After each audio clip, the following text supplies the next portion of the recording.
Magkakapatid arestado sa isang drug raid sa Las Piñas. Depensa naman ng kanilang ina, gumagamit lamang ang kanyang mga anak at hindi tulak.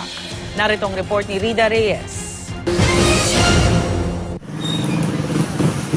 Matapos makumpirma ang tip na isang mapagkakatiwalaang source na siyang naging basihan sa inilabas na search warrant, sinalakay ng pinagsanib na puwersa ng Las Piñas City Police Anti-Illegal Drugs Unit at ng PCP personnel.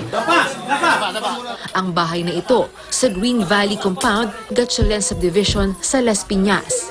Sa paggalugad sa bawat sulok ng bahay, natagpo ang nakakalat kung saan-saan ang ilang sachet ng marijuana, hinihinalang shabu at iba pang drug paraphernalia. Hindi pa naman po ito kilo, pero bulto-bulto. Pero ang isang bulto kasi, kung mahati-hati natin yan, napakarami na yan. So yun na nga yung pinag-igting natin na kung maaari, masugpo na natin sa madaling panahon dahil kung sakuan pa, huwag na natin paabuting lumaki pa masyado. Arestado ang magkakapatid na Tolibas at isa pang kapitbahay na lalaki. Matagal na raw minamanman ng otoridad ang mga aktibidad dito, lalo na si JP Tolibas na kilala umanong tulak na ipinagbabawal na gamot sa lugar. Gumagamit lang po, pero hindi naman po nagbibenta ng malaki. Ito lang ho yan, bago lang po kasi wala po akong trabaho, natanggal ho ako sa trabaho ko.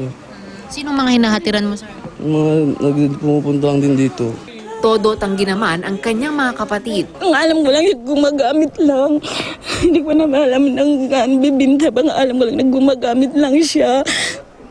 Pinagsasabihan ko na yun, huwag na yan gumamit kasi hindi naman talaga nakakabuti yan.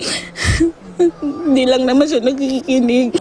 Naharap sa reklamong illegal possession and selling of drugs and other drug paraphernalia ang apat na suspect. Dito sila sa pinaka-baseline. So sila yung mga distributor talaga. We will not actually stop this.